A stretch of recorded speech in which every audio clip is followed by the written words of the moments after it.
喺尋日呢 Channel C 嘅母公司藝源嘅一個董事呢，就俾人拉咗嘅。咁呢件事上面呢，就係因為有4間公司就共同就呢個政府嘅資助啦。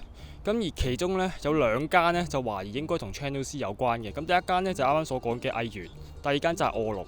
咁首先呢，藝源呢，就係 Channel C 嘅一個母公司啦。咁而呢件事呢，我記得好似唔知星島定01講呢，就話當中啲員工都唔知有呢間母公司喺度嘅。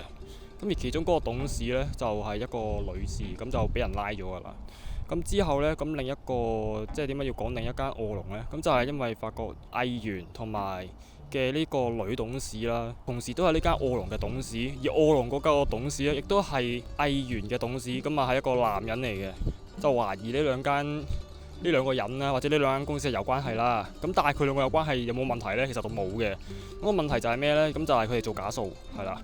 咁就佢哋做咗3個月嘅假數啦。咁就係揾一啲其他公司，然之後就匯啲錢過去佢哋呢2個公司入邊，然之後喺3個月之後就停咗啦。咁點解呢？咁如果應該冇估錯嘅話呢，就係即係嗰啲收入證明啊，或者應該叫做佢哋嗰啲賺咗幾多錢嘅證明啊，公司。咁喺3個月之後呢，佢哋就即刻停咗。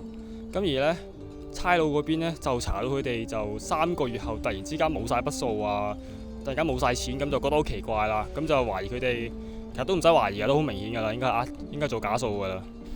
咁而呢件事最特別嘅係咩呢？就係除咗 Channel C 入邊啲人唔知有呢個藝源係佢哋母公司之外呢，同時佢哋亦都講到明佢哋就俾人欠薪欠咗3個月㗎啦。咁而喺上年嘅10月呢，咁其實就已經係有嗰單新聞㗎啦，就係 Channel C 有個員工就告 Channel C 就。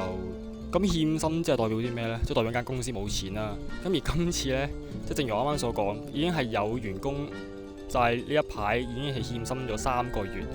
咁所以呢，依家佢哋咁樣俾人告呢，其實我就覺得應該 Channel C 都差唔多要執㗎啦。即係執嘅原因應該，即係你話係咪因為冇錢執呢？咁就唔一定嘅，係因為始終要講到尾就係雖然佢。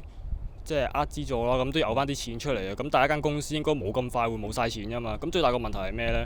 最大個問題就係啲員工啊，因為都講到明啦，啲員工其實係欠薪欠咗好耐㗎啦。呢個係我記得上年嗰單新聞已經有講到嘅，就係主要啊，其實應該話有其他網民講啦，就話主要係啲比較大粒嗰啲人係有錢收嘅。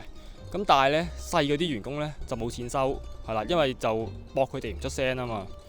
咁而呢件事已經係去到過咗半年啦，都仲係欠薪3個月呢。咁而且仲再爆埋呢單新聞呢，我就覺得啲員工應該都差唔多穩定後路㗎啦。咁所以我覺得佢哋執嘅原因呢，就唔係冇錢，就係啲員工應該要預備着草走㗎啦。都唔好話着草嘅，咁間公司欠咗你咁耐錢，咁始終你都係要走嘅。咁好啦，咁今次條片亦都嚟到呢度啦。如果啲咩想講，歡迎喺下面留言 comment。如果中意條片嘅，歡迎 like、subscribe、share。我係米哥，我哋下條片見，拜拜。